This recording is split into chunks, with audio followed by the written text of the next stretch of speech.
Hello and welcome to our webinar participants from around the globe. Thank you for joining us for today's event, How to Learn Soft Skills. I'm Lottie Waters, Careers Reporter with Devex. Unfortunately, Kate Warren won't be able to join us today, so I'll be stepping in to moderate in her place. Before we get started, I'd like to do a quick sound check, so please type yes into the chat box below so you can hear me. It would also be great to get a sense of where you are all joining us from today, so if you feel inclined, please do let us know via the chat box below where in the world you're based. Okay, it looks like everyone can hear me, and great to have such an international audience joining us today. If you do have any technical or audio problems during the webinar, you can send a message through the chat box below, and one of my colleagues will assist you.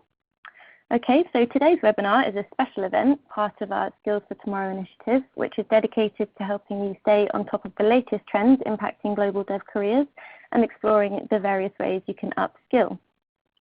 While degree courses can help you gain specific technical knowledge and skills, soft skills can be a lot trickier to learn and illustrate, yet they are crucial for you to succeed in a global development career.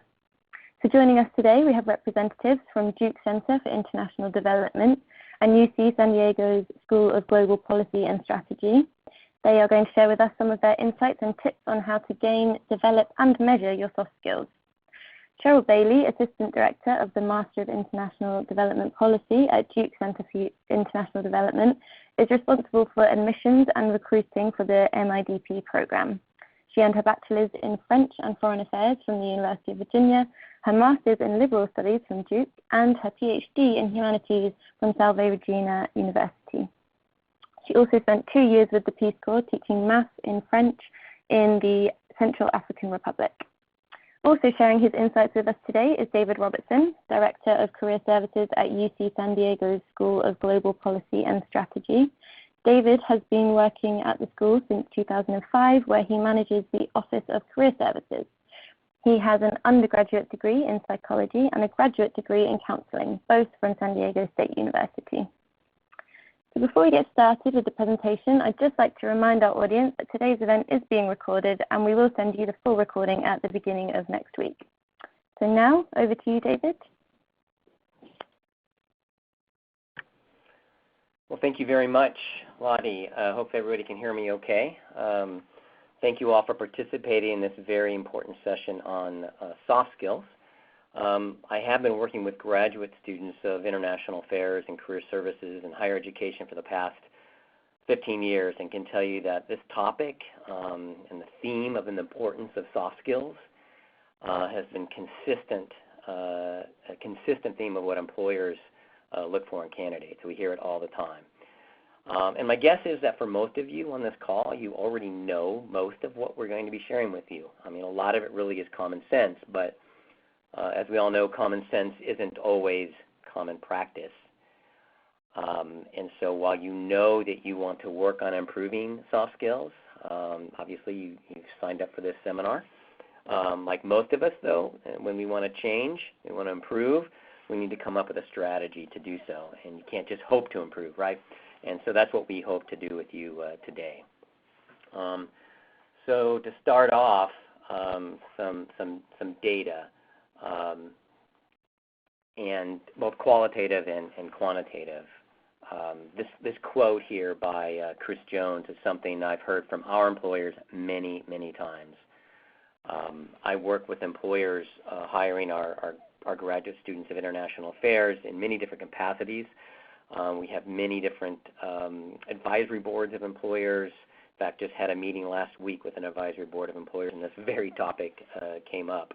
And it does all the time. While we often focus on some hard skills and tech skills, invariably it always comes back in any discussion with employers to the fact that, relatively speaking, these are easy to learn, easy in quotes. These technical skills necessarily aren't easy, but you can sign up for a class to learn them. What's not really easy to learn are good writing skills and good speaking skills and teamwork skills and adaptability, things like this. And this, in the end, is what they really need and want. It takes time to develop those skills. One of the mantras that I share with our graduate students is that hard skills might get you the job, but it's going to be the soft skills that are going to keep you from getting fired, or that's going to keep you from thriving. So interestingly, some of you may know who Mark Cuban is. He's an American businessman, entrepreneur, investor, a billionaire, and he was recently interviewed about this very topic. And he made a prediction that many people in technical fields found shocking. He said that in 10 years, a liberal arts degree in philosophy will be worth more than a traditional electrical engineering or software engineering or computer programming degree. And his reasoning was that artificial intelligence and automation, things like that, are going to transform the job market so much that degrees that teach how to think in a big picture way and how to collaborate with others are actually going to be more valuable. So, important thing to remember that not only are soft skills, have they been important, and they're important now, he's saying they're going to be even more important. And the data backs this up too. Last year, Google, they did some research on their own employees on this very topic. And they found that looking across teams, that in order to determine the most innovative and productive groups within the company, they found that their best teams weren't the ones full of top scientists. Instead, their highest performing teams were actually interdisciplinary groups. These groups benefited heavily from employees who brought strong soft skills to the collaborative process. And further research revealed that important predictors of success within Google were skills like good communication skills, insights about others, empathetic leadership, stuff like that. And it's not just top tech companies that are finding value in these types of skills. I've actually recently, edX did a Twitter poll recently and found that people think teamwork and collaboration are the most helpful soft skills in the workplace, followed by critical thinking, public speaking, and persuasive writing. Again, as I said at the beginning, I think none of this is probably, groundbreaking stuff we should probably already know, but it's important to be reminded, and then, like I said, if we want to work on it, to take steps to improve. So more background. Attico did this study recently of American executives anyway, and 44% of them think employees are lacking soft skills. So again, the data is there, both anecdotal and quantitative. I again continue to hear employers that tell me this, and while it's soft skills are things that we can improve, they are easy and not easy to do so. Easy in terms of lots of opportunity to do so, but they do take time, right? It takes really for most of these things, communication skills, presentation skills, leadership skills, adaptability skills, these things take time. That's probably the biggest issue. And you probably need to push yourself to go outside of your comfort zone to do so. You probably don't need to push yourself to go outside your comfort zone to go and learn, a new statistical software package, right? Pretty easy to sign up to learn how to do R or Stata or Tableau or something like that. Much harder for you to push yourself to go and learn presentation skills and put yourself out there to speak in front of others, right? So one thing I want to note is that myself and many others are really looking to change the way we talk about soft skills and refer to them really more as power skills. Many of you maybe have heard this term before, but that's kind of an issue, right? In that when we say soft skills, it kind of automatically denotes something that maybe is not as important as hard skills. So let's all try and use power skills going forward. And then, so what kind of skills are we really talking about? I think most of us have in mind the skills that we're talking about, but here's a list of most of the soft skills, power skills that we're referring to. Adaptability, flexibility, probably in terms of international development, one of the more important ones, as well as creative problem solving and solving critical thinking, and cross-cultural sensitivity. Those three may be some of the most important ones as we refer to in terms of international development, but obviously all of them are incredibly important. So like most things in life, though, if you're wanting to improve your soft skills, your power skills, probably the best thing to do is reflect on which ones you want to work on most and first and focus on those. Reflect on these, identify maybe 1, 2, or 3, and develop a plan of action on how you're going to improve those. Include a timeline with goals and action items. If you just say, hey, I want to improve my soft skills, I'm going to work on all these, like most things in life, it's probably not going to happen. If I just say, boy, I really wish I could play the guitar, and I want to play the guitar, and really don't take specific steps to learn how to play the guitar, to come up with a specific list of how I'm going to approach doing that, then it's probably not going to happen. As much as I'd like to just be able to click my fingers and be able to play the guitar, that would be easy and wonderful, but it's not going to happen unless I make a plan. Same thing with developing your power skills. So at this point, I'm going to turn it over to Cheryl, who's going to take it from here, and she's going to talk about how to really go about doing this. And then I'll come back at the end to talk a little bit about how to measure your success. So Cheryl, there's your first slide. Take it from here. Thank you so much, David, and it's a pleasure to be with all of you today to talk more about how to learn these soft skills. As David mentioned, because there are so many soft skills, before diving into improving yours, it's really important to reflect on which ones you'd like to work on and prioritize the areas where you need to build capacity. Then you can assess your current skill level in those 2 or 3 areas. This makes it much more manageable. As David mentioned, make a plan as to how you will improve those skills, including a timeline and concrete goals, just like you would do if you were learning technical or hard skills. And then comes the fun part: practice, practice, practice. It takes a lot of time to hone and develop these soft skills. Don't be discouraged along the way. And finally, take a step back and evaluate how far you've come. And that's what David will talk about at the end of the webinar. For now, let's look at each one of these steps in detail. First, reflect and prioritize. While some of you may be aware of the soft skills you need to improve upon, many of you may not be.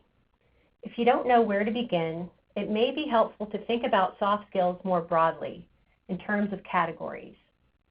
Most soft skills can be grouped into one of the following 5 categories in no particular order: collaboration, communication and interpersonal skills, problem solving, time management, and leadership. One of the most important soft skills, which is not listed on this slide, and especially those who are working in development, cuts across all of these sectors, and that is cross-cultural communication skills, or simply cross-cultural awareness. I recommend that if you work in development, you add this soft skill to your list of skills to work on, and then choose one of these broad categories, then drill down into the specific soft skills encompassed within that area. So this may be easier said than done. How do you get started? The first thing you want to do is assess your level. And there are several ways that you can go about doing that, looking at your level within a particular soft skill. You could use a traditional assessment tool, such as the Myers-Briggs Type Indicator or 16 Personalities. These have been around for a long time, but they can help you to learn about yourself and your preferred work style and how you interact with others. There are newer assessment apps, such as Crystal Knows and Good & Company, among many, which can assist you in identifying your personal strengths and areas of weaknesses. And in addition, they can provide coaching as to how to best use your strengths in the workplace when interacting with others. There's another simple but not always obvious way of assessing your soft skills, and that is to ask your colleagues, your friends, and your family what they think about your soft skills. They may be uncomfortable with this type of question or have trouble answering. If they do, you could ask them to take an insight quiz with you, which is another way of incorporating your feedback along with theirs to give you a picture of your strengths and what you may need to work on. Another simple but not so obvious way of assessing your soft skills is to think about compliments that you've received in the past. What are the things that your colleagues, friends, and family say about you repeatedly? Think about those nice things. Those may be some of your strengths. Finally, do not overlook your resume. Take a look back at your work history. Ask yourself, what kinds of jobs have you enjoyed? Which classes have you taken that were of interest?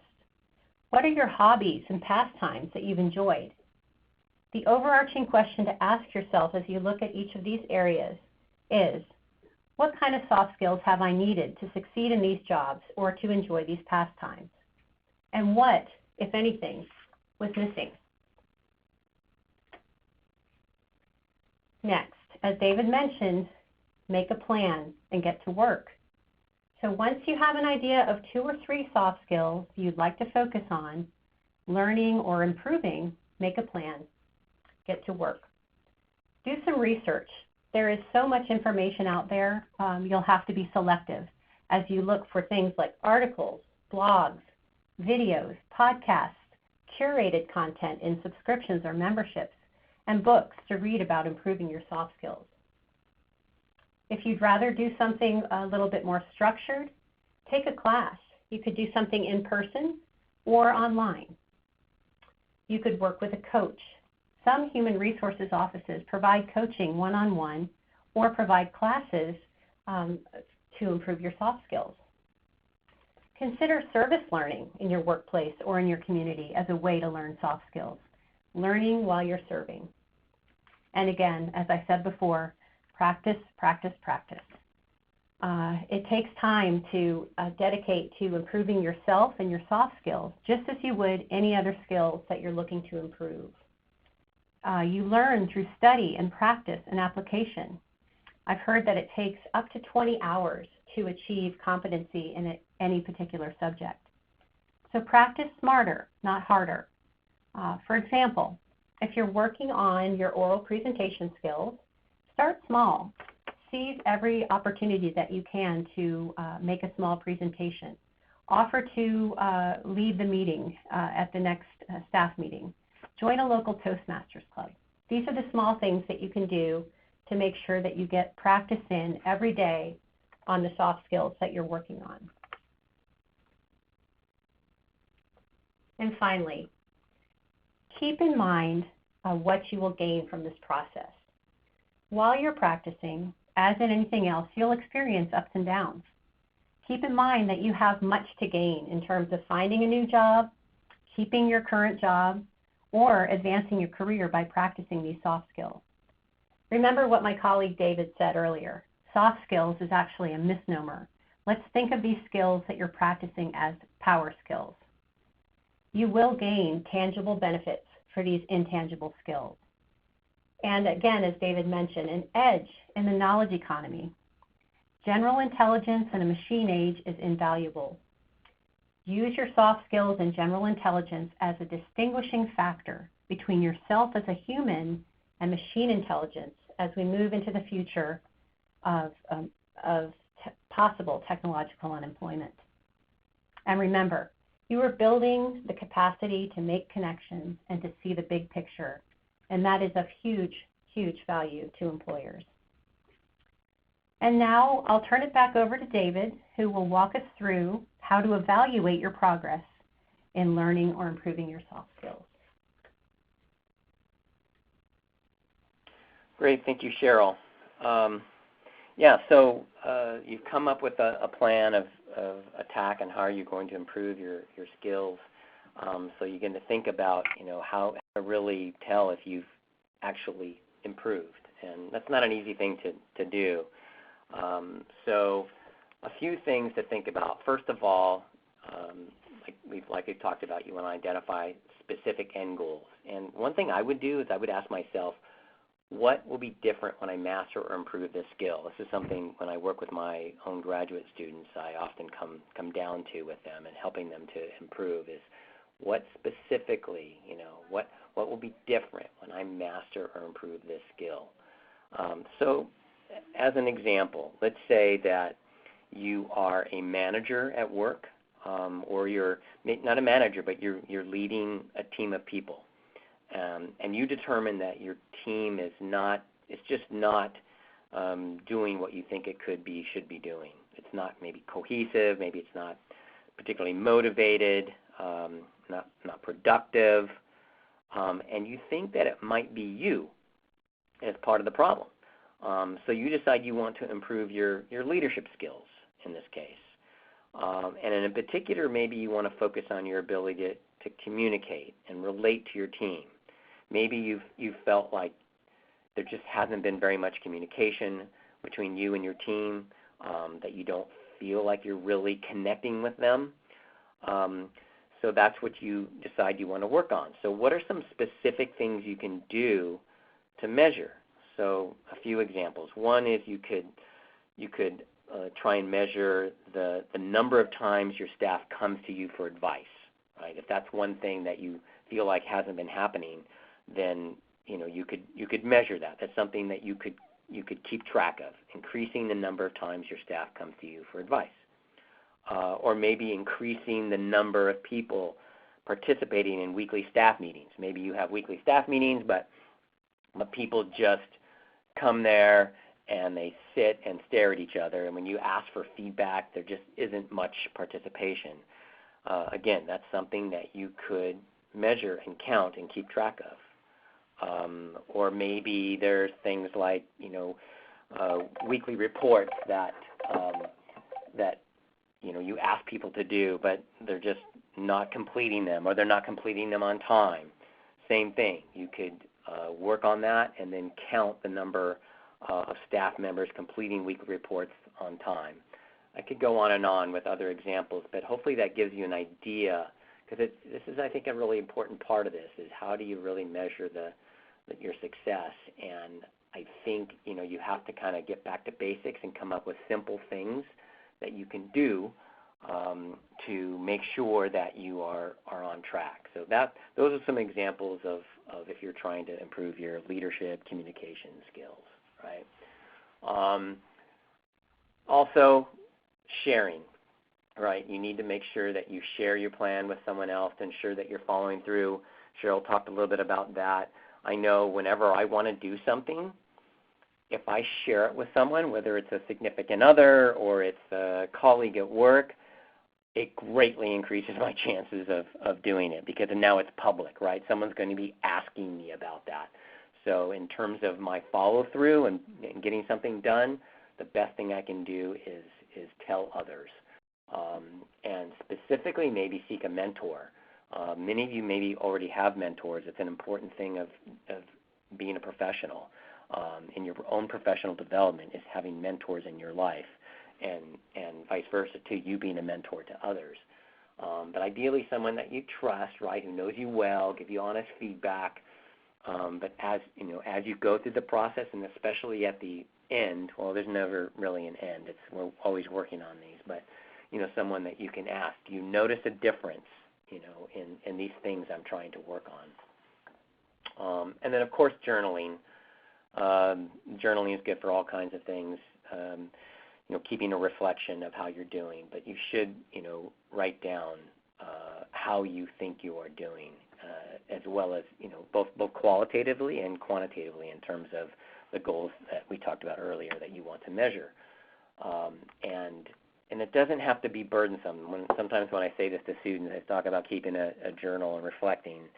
Sometimes they talk that they're already so busy, with graduate school work. How could they possibly have the time to journal? It doesn't have to be onerous. It can be just specifically taking a few minutes at the end of the day, literally 5 minutes, that's it, or even less, and just jotting down some thoughts, some bullets on the things that you're wanting to work on. Will really help keep you on track and to be able to measure your success. So kind of in conclusion, to bring it home. Can soft skills be taught? And the answer is yes, right? So there is actually a study from MIT Sloan, and they found that soft skills training, even in a factory setting, can improve work productivity in an organization. They did some research at 5 factories in Bangalore in India. A controlled 12-month trial revealed that training in problem solving, training in communication, decision making, things like that yielded a 250% return on investment in just 8 months.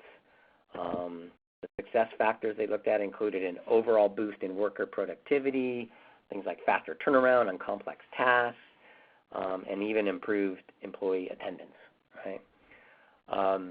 Google and others are discovering the value of soft skills just from looking within their own companies, as I mentioned earlier, but it will take 2 fundamental changes in mindset to help workers at large achieve this hybrid skill set, right? Number 1, unified recognition of the value that strong soft skills bring to a team, and 2, the will and the resources to foster this valuable skill set in employees.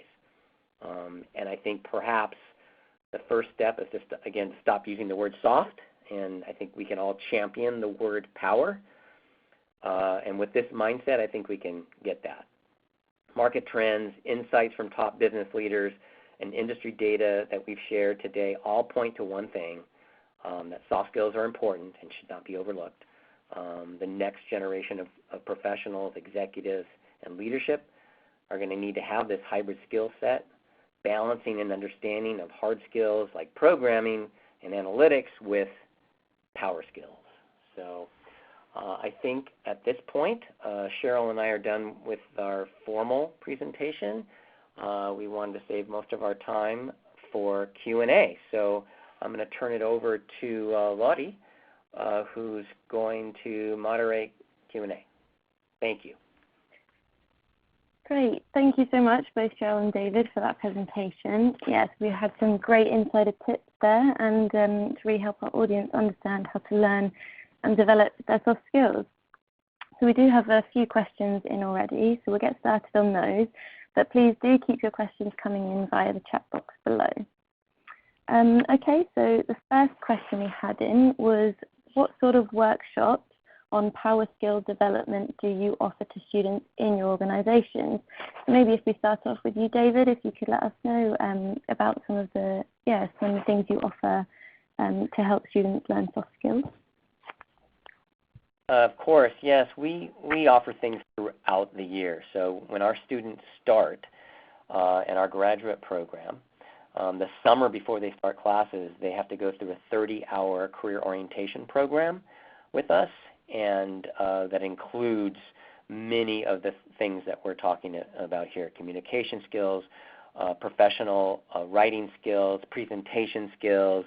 We do sessions on teamwork and on running meetings. So we hit it pretty hard right before they even start classes. And then throughout the year, we'll do things. We bring in different speakers on topics. We encourage students to do things like Toastmasters. We keep a running spreadsheet for our students of all different kinds of skill building that they can do outside of our program, both online as well as in person. And those are actually a combination of hard and power skills. So, yeah, I think just in answer to the question, we do many things throughout the year and starting even before they're officially students. Great, thank you. And Cheryl, do you have anything that you'd like to add to that? Yes, actually, David, that's amazing, all the things that your program provides to students. And I would advise those who are looking for graduate programs to look for programs like that. We here at DCID, the Duke Center for International Development, also have full-time staff devoted to professional development as well as writing and communication. So again, throughout the time a student is in our program, they're receiving coaching on soft skills, writing their CVs, on working in teams, on what types of skills employers are looking for. We have alumni and residence programs as well as Skype sessions with our alumni around the world to find out about what types of skills their organizations are looking for in graduate students. We also plan a professional development trip to Washington, D.C., where our students can network, work on those informational interviewing skills and communication skills. And then again, we have support for our students' writing and presentation skills throughout the program as well. So those are some really important things to look for in programs that will help you to be more employable and in gaining those, as we say, power skills. Yeah, that's great. It sounds like the universities offer a lot, so I guess, really seeking out those opportunities is definitely recommended. Great. Okay, another question we have is how to improve your knowledge on cultural norms. Obviously, that's very important for global development. Yeah, David, if you'd like to answer that. I'm sorry, Lodi, could you restate that question?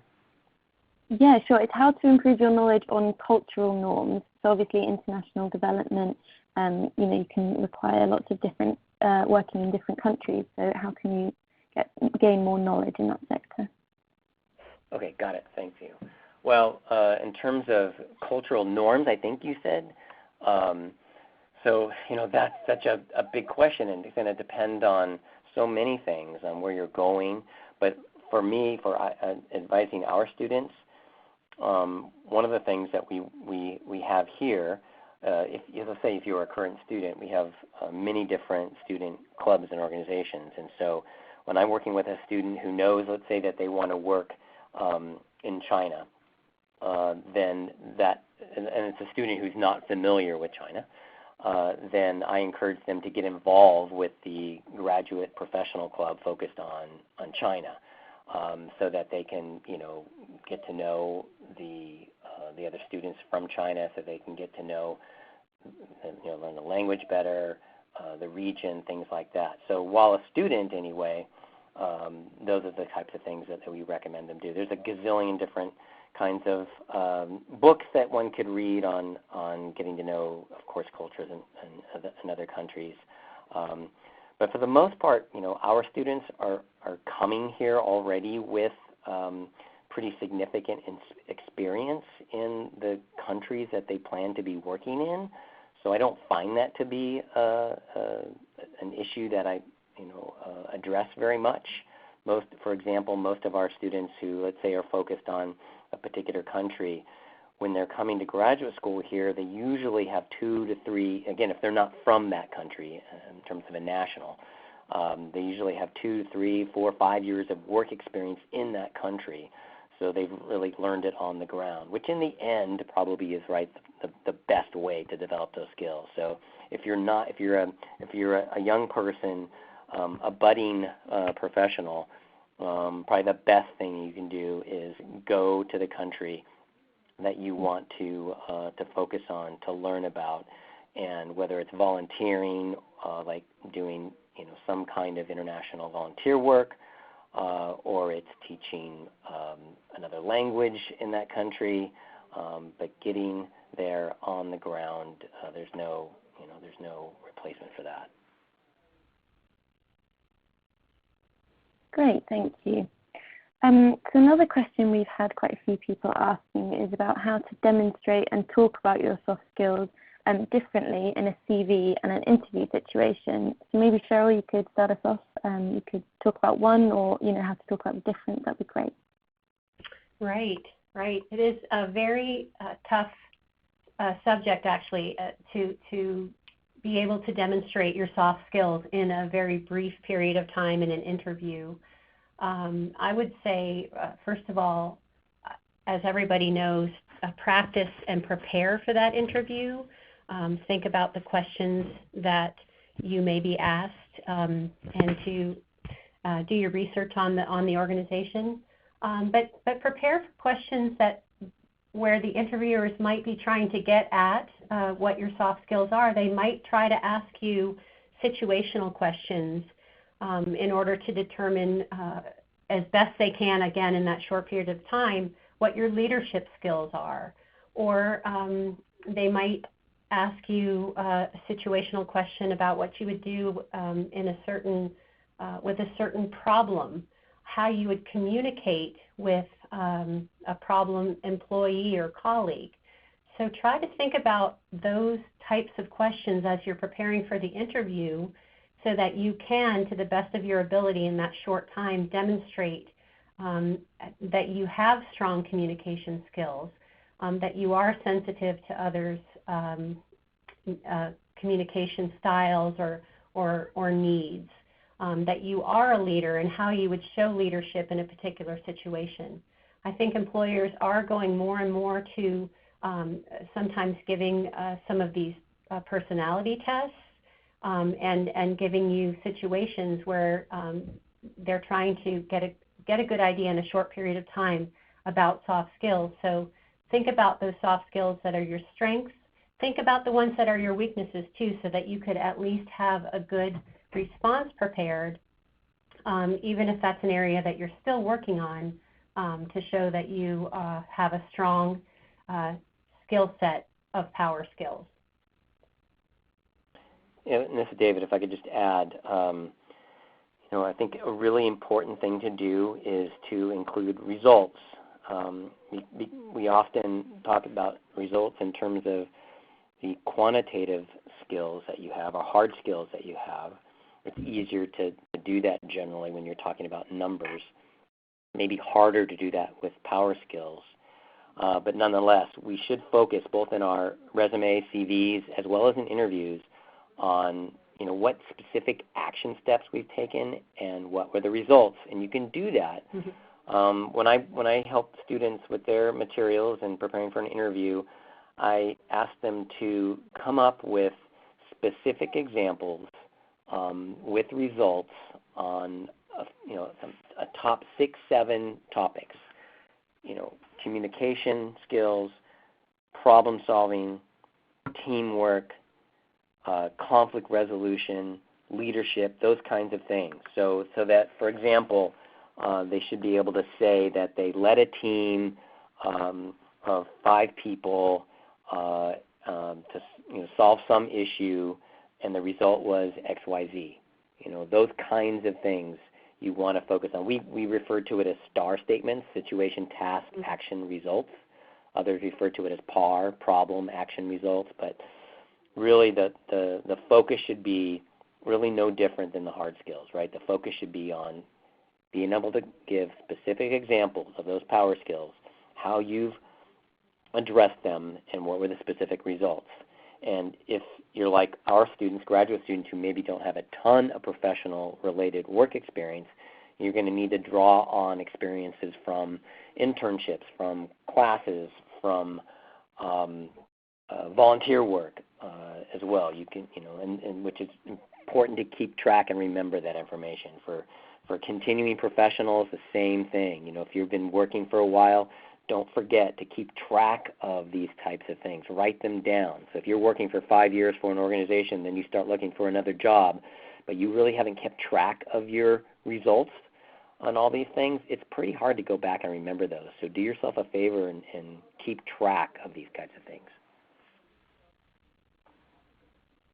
Absolutely, yeah, that's great. Thank you. And I think also, David, earlier on you mentioned about finding a mentor. So could you maybe offer some advice on how you go about seeking out a mentor? Well, lots of different things to do. I'll start off by talking about how we do that with our students. This is an international audience, and I don't know, I'm sure many, if not most of you, are familiar with LinkedIn. So if you are, great.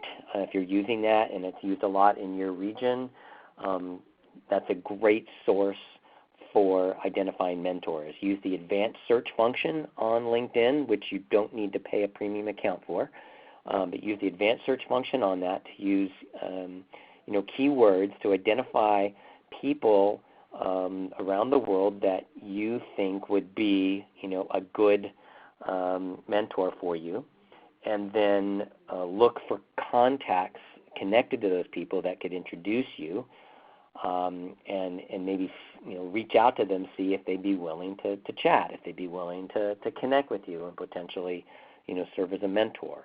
So that's one way of doing that. Many of you, though, may not be using that. It just may not be as pervasive in your region. There may be other tools like that. Use those.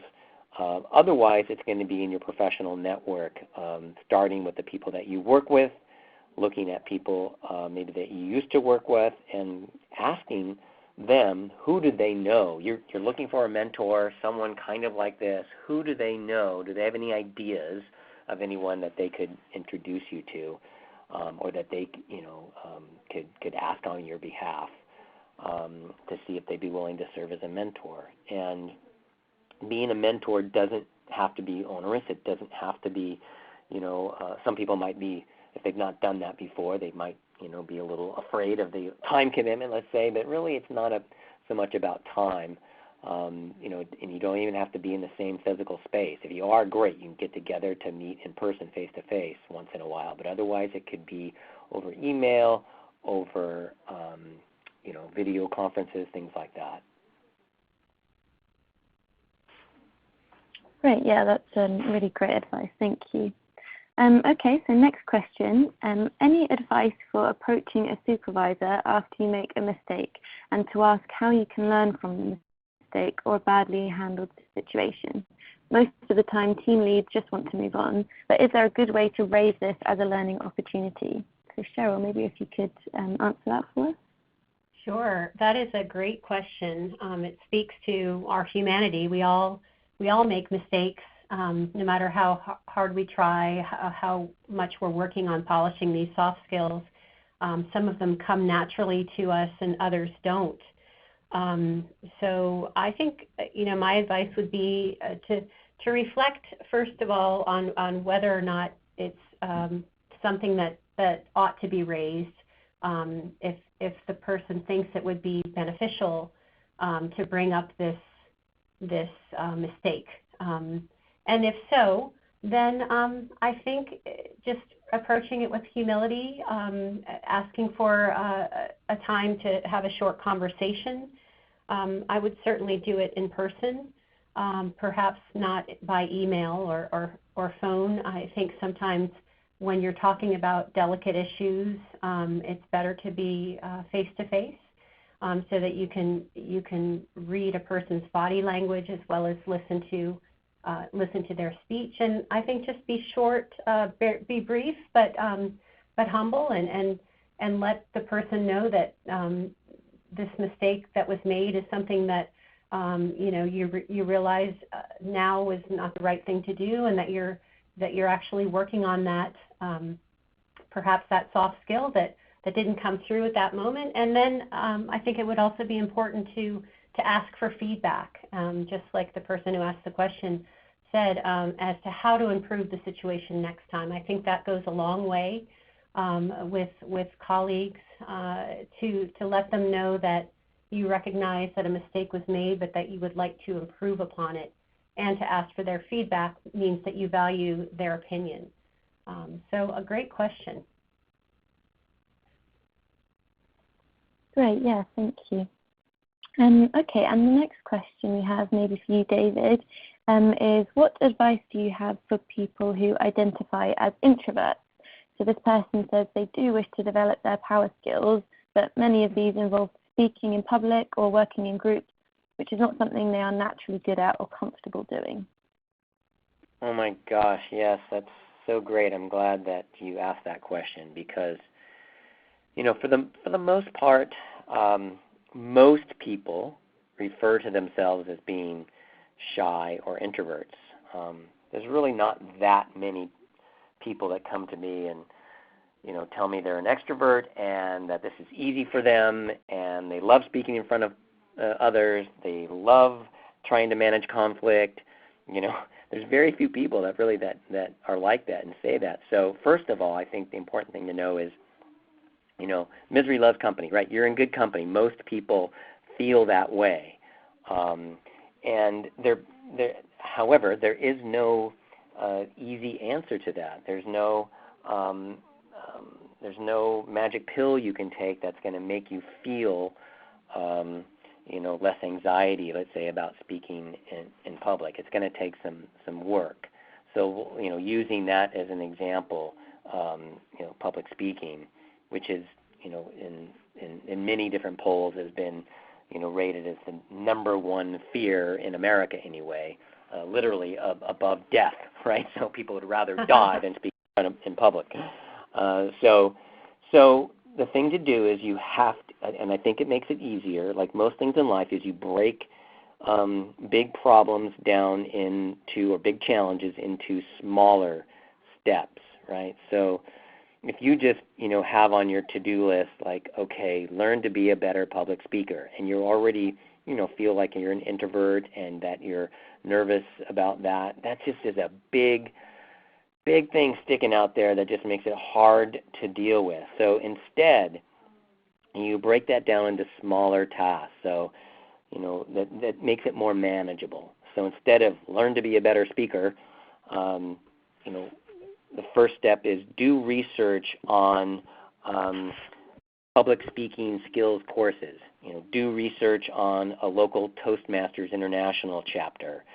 Just doing the research. Okay, you can do that. You can take that first step. You do the research and you identify possible classes or workshops or clubs to get involved with. And then the next step is, reach out and ask a few questions, maybe via email or a phone, and it just becomes a little bit easier in each step, and maybe the next step is go to a first class or first meeting, right? So I think that's probably the most important thing to do as an introvert related to improving these power skills by getting out of your comfort zone, is to break them up into smaller, tinier tasks. We really haven't talked about this, but networking is an important skill. We all, I think, know that, where you again, need to get out there and connect with people. We all hear how important it is, but I want to make sure everyone knows that you don't have to be an extrovert to be a good networker. There's plenty of very good networkers out there who are introverts, who are shy. You can network quietly. You don't have to be that loud person who enters the room and big smile on their face and shaking everyone's hands and schmoozing, as we say. You don't have to do that. It can be just you simply quietly,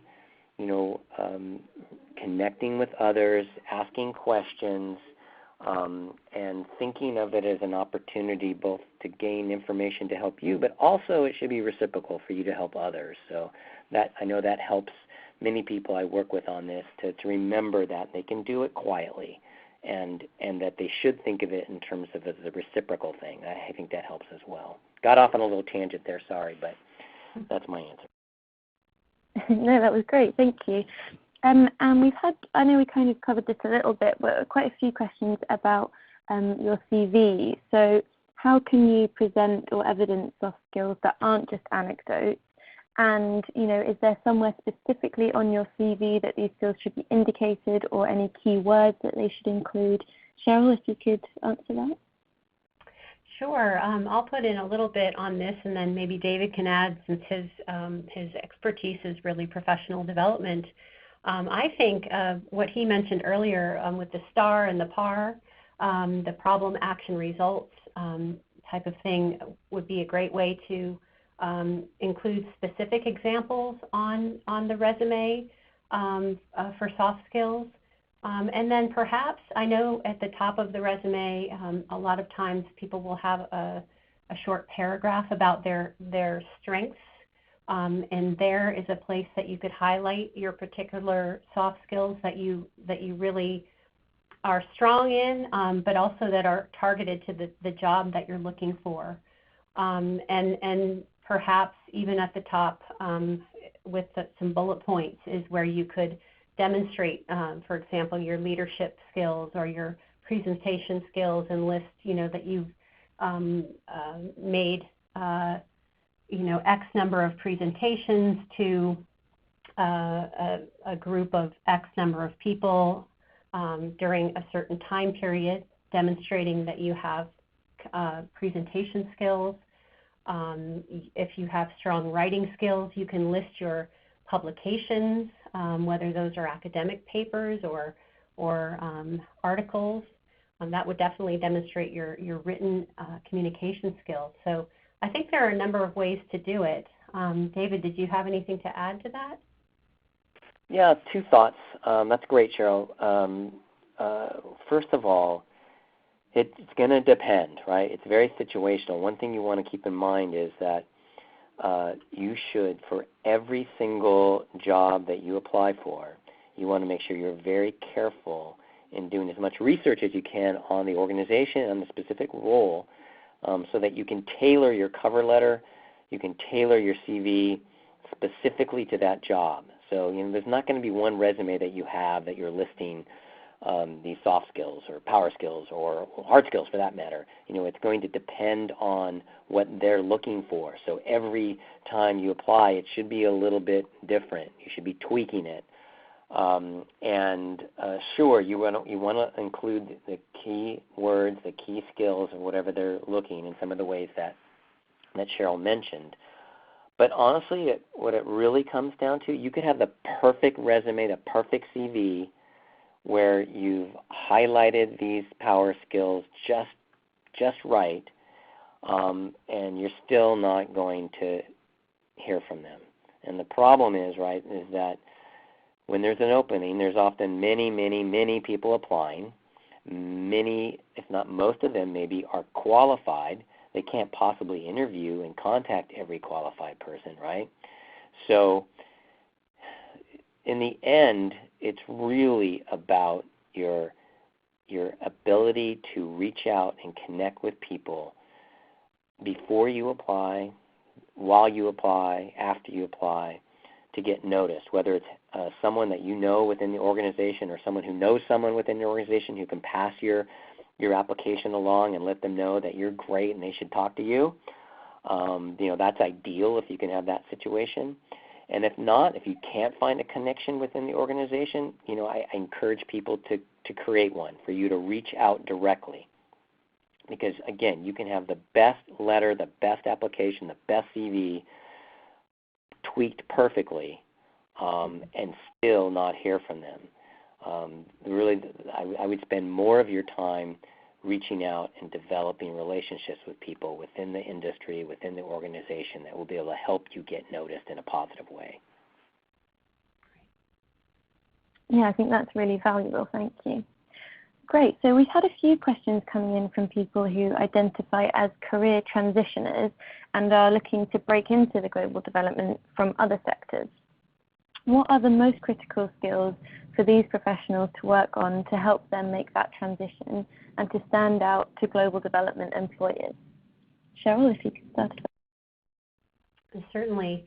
That's something that we work on in our program, which is a mid-career program in international development. So I'd say first that it depends on whether the people who are seeking to make that change feel that they have the right skill set to make the transition.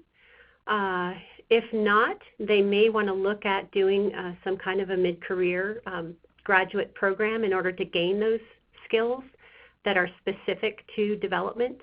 A lot of skills transfer very well from one sector to another. But if you need to sort of polish up on those skills, if you're moving from the private sector to development, there may be some skills in policy analysis and that kind of thing that you could brush up on. So if you don't have the right hard skill set, it would be probably a good thing to look at a program.